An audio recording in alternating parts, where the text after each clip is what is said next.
now a very illustrious panel with me from different practices of design as a field. I think ADI lists around 17 different disciplines, from industrial design to film design to animation. And some of them, not all, but some of them are here. Amit on my left is from Incubus Consultants. And as I said, he's involved in one of the more visible projects in Delhi. And he would have some things to say. Niladri, I have only heard about you. I have not met you personally so far. Niladri is founder and CEO of Glue Design. And I didn't have time to go through I didn't get a time. Lipika, I just discussed with her on way, and Lipika actually is runs a successful company, Lipika Sood Interiors, and she has many other feathers to her cap. She had several committees. She would list them all. And Ekta is, Neha is, okay, Ekta is not there, sorry. Neha is here. Neha Modgil is here, Director TechVent Consulting, and they are from the usability consulting and maybe more online solutions.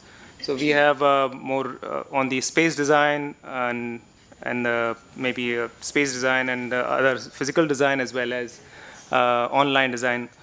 At least three different dimensions present amongst the speakers. And just to open up the discussion, I would maybe a first question I would direct to Amit immediately, is that as in terms of opening as the topic says, unlocking the business value through design's best practices and a practitioner's perspective. Amit, what are the changes you think in terms of have happened in the design industry for last several years? You've also been practicing, and now that India is actually experiencing a boom in public infrastructure and some of the areas you are connected to. What are the changes which are visible changes you have encountered and you are trying to put them into more solidified practice in terms of the interactions with the industry? And then maybe we can take on with the other speakers as well. Thanks, Manoj. Can you hear me? Yeah, thanks. I think to start with, I think the very fact that FICCI is now having this conference after many years, and I think it's the second event on design or the third event on design that FICCI is organizing. Third one, yeah. Third one. It is itself, I think, an endorsement of the fact that design is clearly becoming more important. At the same time, if you see it across the economy of design companies, design consultants, and designers who get absorbed or hired by mainstream engineering and other manufacturing companies, here I mean industrial design, it's been a pretty long haul for recognition and to, even the team from Tata Elxsi was talking about, getting into the pre-design fuzzy stage, where the basic nature of design and the nature of the project at hand needs to be debated. So to see design as a pivotal aspect of any enterprise, to see design as a pivotal aspect of policy, to see design as a pivotal aspect of infrastructure development is a very, very recent phenomena. And designers have, of course, been prescient. They've been talking about this for many, many years. But it's very recently that it's really come on the discussion table that it could really have an impact there. And, we've been running a consulting firm now for 17 years. And it's taken us a fairly long time to really bring this to the table. And now that the industry is quite ready to absorb this understanding, we feel, some of the points Manoj spoke about, having the right manpower to actually actualize this reality is probably going to be a bigger challenge. So I think industry is now ready, government is somewhere getting ready, and people are really looking at design as a global phenomenon. So today Indian companies can afford to hire designers from anywhere in the world. So what I'm afraid about is that it shouldn't happen that if Indian design doesn't catch up very fast, they're going to be left behind, and maybe international firms will be the ones which will actually maybe benefit from the efforts we've been putting in for a long, long time. Lipika, do you think that we are left behind, and Well, yes and no in some ways. I would agree with what Amit is saying. Let me tell you from my experiences as an interior designer, running an interior design firm.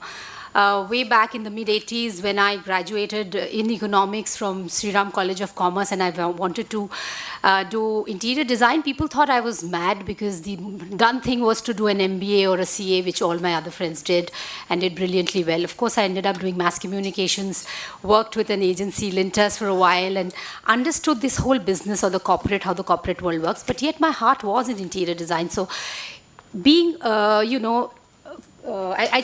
just guided towards design and no organized segment would teach interior design at that point of time, so one had to go abroad to do so. Anyhow, coming back to what Amit was saying, when I started my interior design company in 1989 as a private limited company, it was a very difficult situation because people did not even understand that interior design could be a serious business.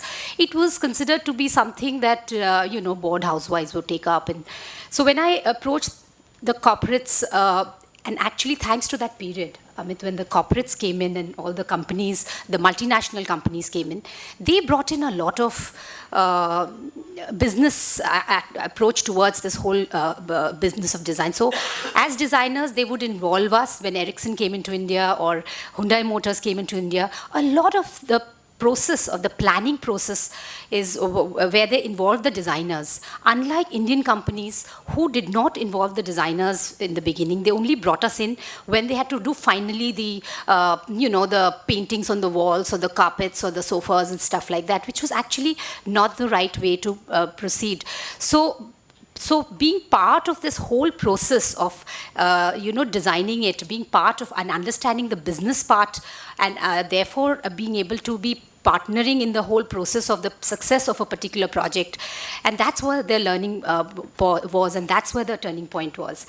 And of course, over the years, today I can say more than 2 decades of my practice, I can say there's been a sea change thanks to organizations including FICCI, of which I am currently an All India Governing Body member and looking after the Women Entrepreneur Wing. And also thanks to even organizations like PhD Chambers, I'm again a co-chairperson of the Young Business Leaders Forum. A lot of debate is happening on design and how important it is for the growth of the industry per se in every sphere. And I'm not just talking about interiors here. Even interiors per se is also a huge platform where any space is not complete without the product, which is the furniture or the art or the color or the materials and so on and so forth. So yes, I would definitely say that the whole scenario has changed, the approach has changed. Niladri, adding to what Lipika just said, that a lot of change has happened because when multinationals started, large companies started putting money in design, a lot of things changed and the better work came our way and some of the practices fell in line. From your experience, I'm sure a lot of work came your way as well, and I keep reading about that. So have you seen any changes which you had to put in, you had to change the way, after learning all that, what was being given in the plate, that here is a system for doing certain things, but you had to improvise and then deliver? Yeah. Can everybody hear me? Yes, please. Yeah. Okay, I'm a product designer by training. I've been practicing product design, retail design, exhibition design, and as well as patenting our own products from ground up. So I've had the fortune or the misfortune of actually dealing with venture capitalists, angel funds, and people who put money or value into potential businesses. So the way I see it is that actually the word design, like you say, I'm going to relate it to the word design being widely understood. But also what has happened is that designers have had to sort of acquire different skill sets based on how the economic and the technological environment, the way it's changed. Of course, companies from abroad and the opening up of the economy has helped as well. Yeah. But what is actually very interesting to note is that, let's say, yeah, can you hear me? Yeah. So the way I see it is actually the designers have had to really learn a whole host of new skills that, let's say, they weren't trained for. They've had to think like they've had to learn the skills of manufacturers. Because when I started, nobody was ready to put money in design and risk their money on that idea. The question was, show us, where's the proof? So the range of design intervention, let's say at that time our contemporaries in Europe were doing, we had to go much further, much deeper, get into understanding tooling, injection molding to a larger degree. So in terms of pure technological skills, designers had to sort of, I would say, evolve their back end into that space.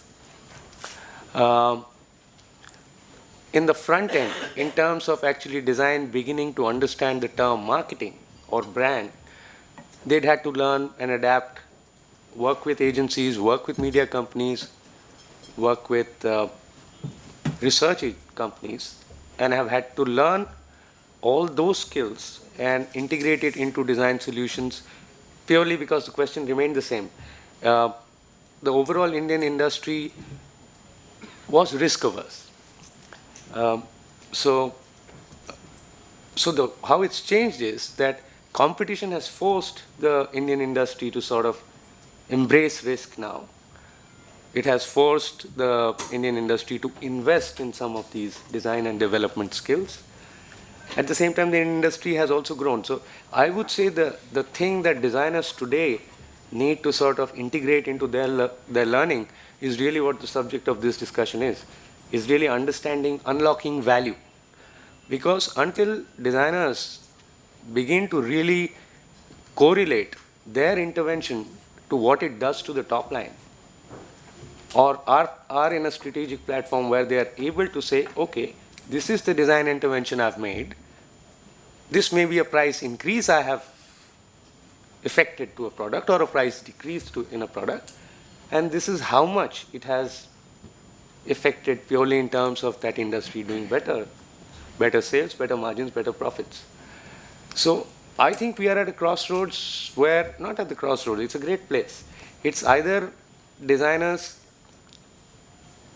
see themselves as service providers, where they are brought in, commissioned for specific briefs, and they just sort of come in at that extent and just exit without really being able to sort of correlate their intervention or validate their intervention from a financial perspective.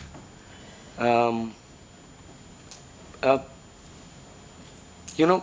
our side, we'll have to do that because we keep talking of the IT numbers, we keep talking of the other industry numbers. But the fact all told is, I would like some data on 100 design firms in the company increasing the top line of 1,000 companies by X thousand crores. So Niladri is already speaking the venture capitalist language. Had to learn the hard way. Yeah, so very much needed. I mean, I can appreciate that as well. Neha, maybe you come from a slightly different field than all of us have been speaking about, which is the online business, which is right now India is bursting at seams in terms of number of e-retail startups and Yebi and Wobi coming. So what's your take in this discussion on the business practices or the practices which you didn't learn practices from the West, because this is fairly relatively newer to them as well, right? So there were no multinationals to teach the ready rules or the standard set of things to be done. Here is probably a level playing field in online retail where whatever you do, it's yours. If it is a cash on delivery here, cash on delivery here, that's it. So what's your take on this topic as well? Okay, so I'll just introduce myself and the kind of work we do. The topics that we've had so far since morning, very interesting sessions, all about how products are designed. They're all tangible products. We can go to a superstore, hold a washing machine, operate it, see how it works. The field that I come from is only a field which is 768 pixel by 1024 pixel. In that little space, we've got to tell you this product is the best, buy it, give your credit card number here, and it will get delivered to your house.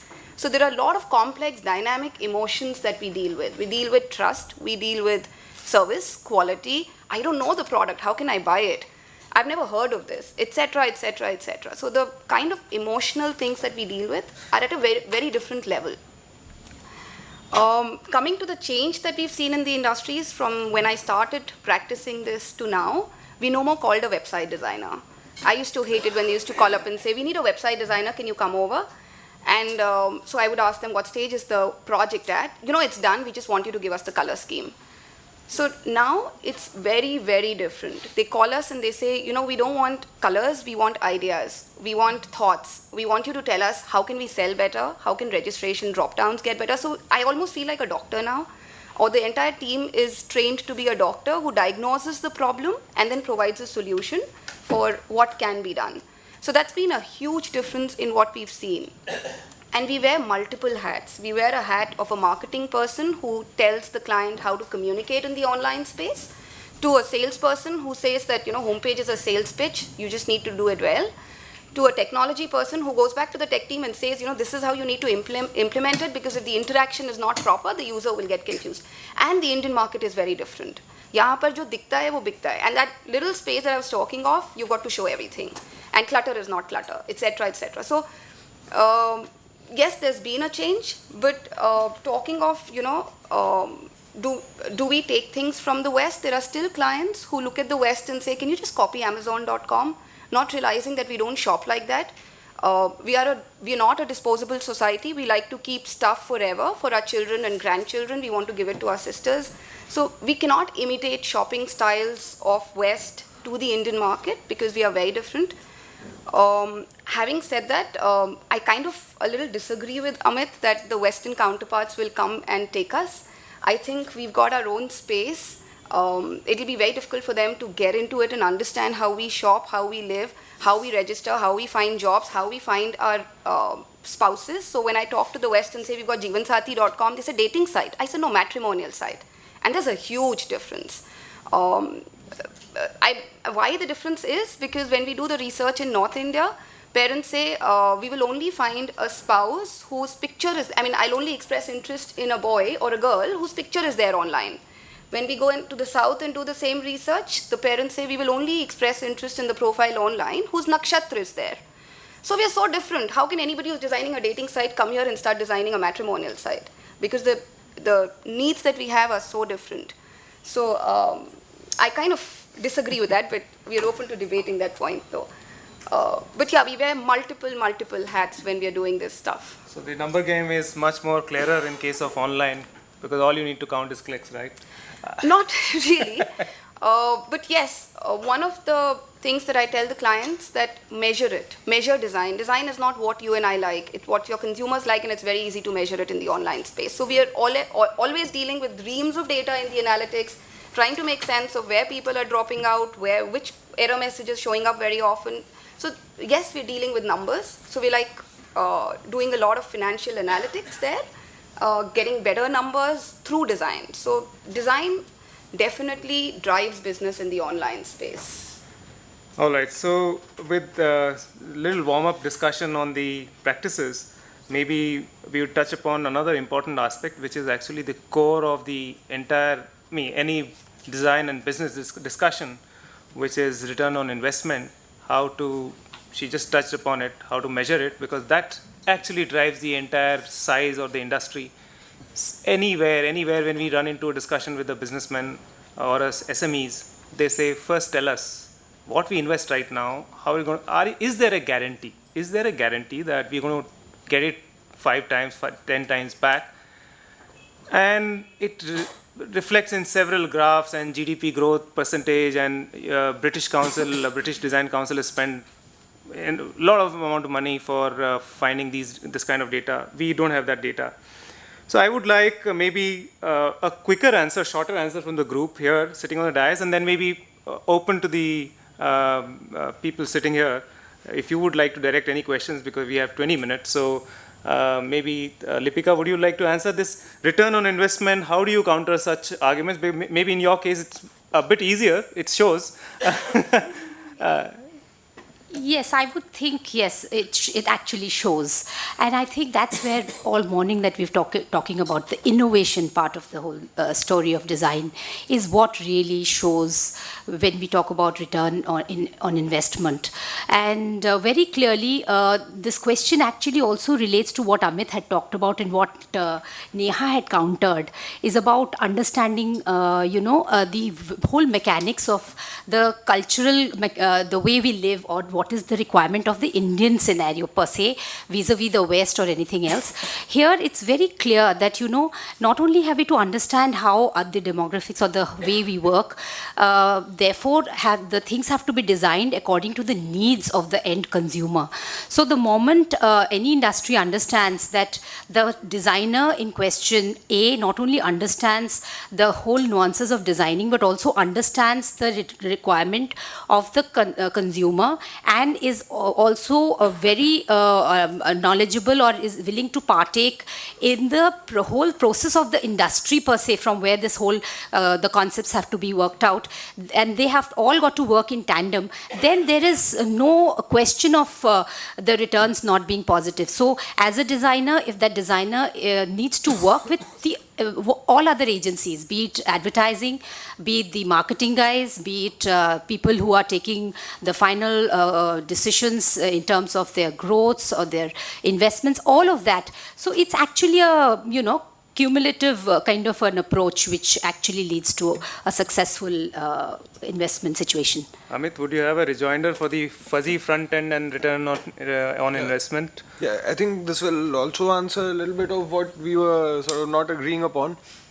One is that we must recognize that Indian designers don't have a monopoly on understanding Indians. The second thing is that we work with designers from all over the world actually as a part of our own business, and as well as on the client side. And I think it's a lot about process. So if somebody knows what the right process is to deploy design and get that return on design, then they can certainly address this huge Indian market. We need to also understand that internationally a lot of design practices are a lot more mature and well established, and therefore they might have the opportunity to kickstart those processes much faster. And very often, as a lot of us know, Indian companies would trust somebody who's done it before rather than go to somebody who's clearly a better alternative and a more you can say near home alternative, and maybe just trust the tried and tested international alternative. All of us see that all around us. We have that little hangover. So I think the right way to counter that is not protectionism. I don't think design should wait for the government to do stuff for them. I think that's not a liberal environment, because then it goes into the old licensing kind of thing that you're waiting for the government to scratch your back and then you do something for them. So I think we need to get out of that loop. Design needs to stand up for itself, and clearly through the demonstration that we can really make things work, give this positive return on investment, and maybe have ADI and other organizations constantly working with designers to measure that. And I think designers also need to be smart enough to figure out ways to work with the client and get that return themselves. It could be through equity participation in ideas. It could be through joining up with clients in patenting ideas. Some of us are doing that. And sometimes it's even worthwhile to just go and buy stock from the stock market of the client you've helped, so that you can actually see how that company's trajectory has moved. Could be insider trading as well. Huh? Yeah. So the idea is that there are a lot of ways to measure value, to gain from value, and to ensure that you're on top of the learning curve to constantly give that return and sustain that return for clients. We can't say, okay, now we've learned it, we're going to just deploy it. It's a constantly turning cycle. Okay, one small rejoinder to the discussion so far, and then maybe we'll open the floor for questions so that you all can come to some activity. I can already see some changes. So I think 4 years back, a Nokia team came down and met us. They were trying to plan to map the India 2020. That was 5 years back, I think they came.